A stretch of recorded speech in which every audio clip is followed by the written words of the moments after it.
조선시대에도 과연 연예인이 있었을까? 전국에서 쫙 올라옵니다. 이제 악기도 연주를 하고 그다음에 춤도 추는. 그래서 국가에서 엄격하게 관리했었던. 그러면 지금으로 치면은 뭐 SM, 뭐 JYP 이걸 국가에서 관리를 한 거네요. 그렇죠.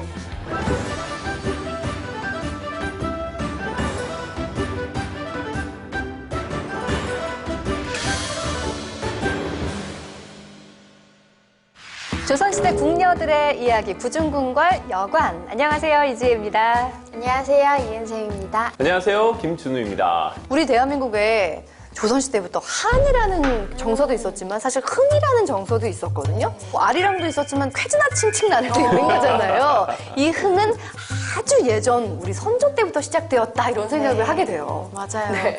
제가 안 그래도 너무 궁금하더라고요. 조선시대에도 과연 연예인이 있었을까? 이제 다들 궁금해하실 것 같은데 또 알아보니까 그 장학원이라는 곳에서 연예인을 이렇게 관리를 했다고 하더라고요. 연예인이 있었다고요? 네, 맞나요? 네, 공부 열심히 하셨네요. 네, 맞습니다. 이 장학원이라는 곳이 존재를 했고요. 주로 이제 음악이라든가 이런 것들을 국가에서 관리하는 네, 그런 관청이 되겠습니다. 궁중에 있어서 중요한 행사라든가 연회라든가 뭐 이런 것들을 할 때에 음악이 빠질 수 없지 않습니까? 드라마나 영화 보면요, 뭐 큰 행사 있으면 항상 이렇게 화려한 복식과 함께 아주 아름다운 춤과 음악이 등장을 하잖아요. 맞아요. 거기서 공연을 했었던 여성들. 네. 그들을 뭐라 부를까요? 연예인이라고 할까요? 연예인. 우리가 기존에 했었던 그 궁녀들과는 조금 다른 네. 이제 여악들이라고 불렀습니다.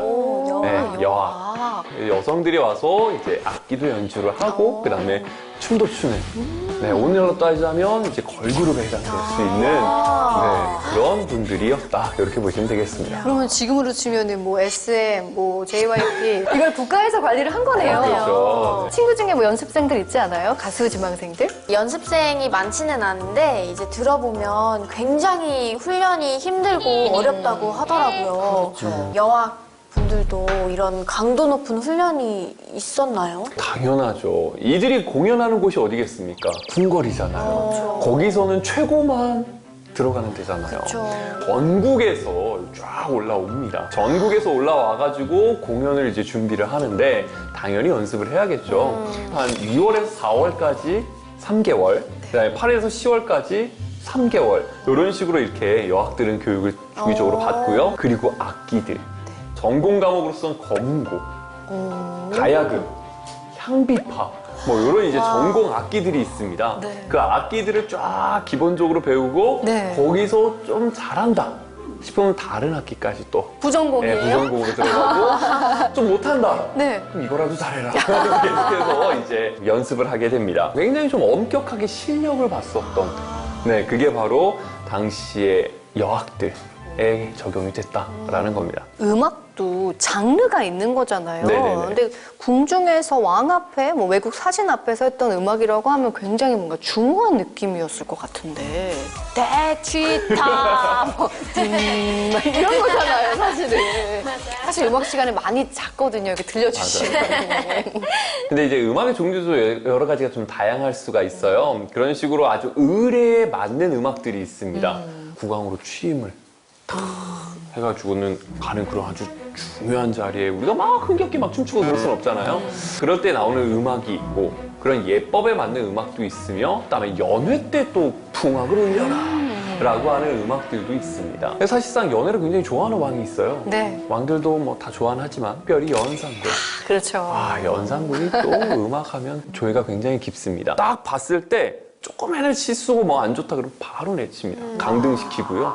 약간 연습생에서 그다음에 데뷔조 막 등급이 있어가지고 왔다 갔다 시키고 그랬던 때가 바로 연산군 때입니다. 드라마 촬영할 때 혹시 그런 장면이 있었어요? 드라마에서 행사 촬영이 굉장히 많았었어요. 모든 행사를 다 했었는데 기억에 남는 행사로는 친잠례라고 악기 연주자분들이 오셔서 뒤쪽에서 이제 왕비가 등장할 때 연주를 실제로 계속 해주시더라고요. 침잠례는 이제 왕실에 있는 그 여인들에 있어서 굉장히 중요한 행사거든요. 이게 아무래도 양잠이잖아요. 그래서 누에고 지치고 거기에 서서 이제 옷감을 만드는 그런 것에 있어서 여성의 일로서 많이들 행했었는데요. 그런 이제 굉장히 중요한 의식에 있어서 이런 여학들이 또 동원이 되고 네, 활용하는 모습을 보입니다. 음악의 효과를 생각해보면 사실 교화의 효과도 있잖아요. 국민들을 교화하고 정신을 일깨우고 이럴 때 음악이 굉장히 중요한 시기에 쓰였던 거는 같아요. 그렇죠. 살짝 뭔가 이런 클래식한 음악이 좀 효과가 있었던 건가요? 이게 음악이라는 것 자체가 아까도 얘기했듯이 예약이라고 얘기를 해서요. 이런 예법이라든가 이 음악을 들으면 뭔가 이제 몸가짐이 이제 단정해지고 바른 생각, 약간 이런 것들에 대한 교화의 의미가 이제 들어가게 됩니다. 조선에서 이제 강하게 이제 추구했었던 음악의 방향성이 그쪽이 되겠고요. 종교 개혁에 있어서 그것도 하나의 중요한 방법으로 사용이 되는 거죠. 여학계에 계신 여인분들은 좀 외모가 아름다우셨을 것 같아요. 네, 이제 대중들 앞에서 하기도 하고, 그러면 이제 또 남녀 상열지사 이런 문제도 꽤나 심각했을 것 같은데 어떤가요? 당연히 이제 여성들이 와서 연주를 하고 춤을 추면 너무 이쁩니다. 너무 아름답고요. 그러면 또 이제 연모하는 마음이 또 생기고, 그러다 보면 또 많은 이제 남녀 간의 이제 여러 가지 사랑 이야기들이 쫙 드라마로 나올 수만 있는 그런 것들이 나오게 될 텐데, 그러다 보니까 당연히 반대 의견이 들어갑니다. 이 여학제도 이거 하면 안 됩니다. 라고 상소가 올라갑니다. 그래서 이 여학들 대신에 차라리 어린 남자들을 뽑아가지고 그들을 훈련시켜가지고 여기에 동원하는 게 어떻습니까? 빈소년 합창단 같은 네, 거. 그렇죠. 그들을 이제 무동이라고 불러요.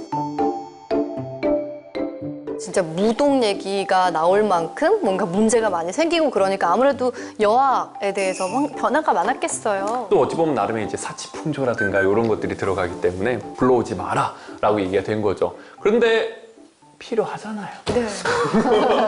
필요하잖아요. 네. 그러다 보니까 이제 궁중에 있었던 사람들 중에 이제 불러서 또 동원을 시키는 경우가 생깁니다. 새로 뽑는 게 아니라. 네네. 그러다 보니까 궁중에서 일하고 있었던 뭐 의녀라든가. 네. 이런 사람들이 오히려 이제 연회 때 동원이 되고 그런 일들이 생기는 거죠. 아니 의녀면 여자 의사인 네. 거잖아요. 그 의술을 행하던 분이 갑자기 예술을 할 수가 있는 거예요? 근데 사실 조선시대 때는 그런 여학들이라든가 의녀들이라든가 사실상 전문직인데 그들의 이제 처우라든가 이런 것들이 좀 비슷한 면모들이 있었거든요. 그러다 보니까 여학들이 안 올라오면 그럼 너희들 비슷하잖아. 위에서 봤을 때. 그러니까 너희도 그냥 연습하고 또 동원하고 약간 이런 식으로 된 게 이제 연산군 때도 이제 시도가 됐었고요. 조선 후기 때도 그런 모습들이 조금씩 예, 계속해서 보입니다. 아니 근데 이 여학이 세습이 됐어요? 네, 세습이 됩니다. 와, 그러니까 무슨 약간 가업같이 이렇게 밑으로 호세로 내려갈수록. 그거는 몇 가지를 좀 살펴볼 수가 있는데요. 이 여학들은 사실상 공천이에요. 그들 뭐냐면 이제 관청이라든가 국가에 소속되어 있는 이제 천민계층이라고 보시면 됩니다. 그러다 보니까 이런 식으로 동원이 돼가지고 계속 활동하다 보면 나이가 들어서는 이제 다시 이제 면천시켜주는 이런 것들이 있거든요. 근데 그 자식들 역시나 마찬가지로 관청이나 이렇게 소속돼가지고 따라서 배워가지고 비슷한 일을 하는 경우가 굉장히 많습니다. 자, 오늘 배운 거는요. 조선시대 예인들을 나라에서 관리했다. K-팝의 원조가 사실은 조선시대부터 시작이 되었다라는 얘기를 함께 나눠봤습니다. 정말 한류라는 게 하루아침에 이뤄진 게 아니었어요. 네, 저도 오늘 느낀 건데 역시 이런 예술인은 정말 가는 길이 험하구나를 느끼는 것 같습니다. 네, 우리가 몰랐던 역사를 알아가는 구중궁궐 여관. 다음 시간에 더 재밌는 얘기 가지고 찾아오겠습니다. 고맙습니다. 감사합니다. 다음에 나오는 궁녀들이 무엇을 하고 있는지 서술하시오.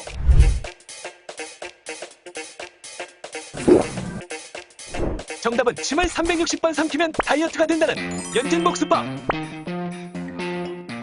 이외에도 간장을 몸에 바르거나 새우젓과 초마늘을 먹으며 다이어트를 해온 궁녀들. 조선시대 궁녀들의 뷰티 시크릿을 공개합니다. 구중궁궐 여관.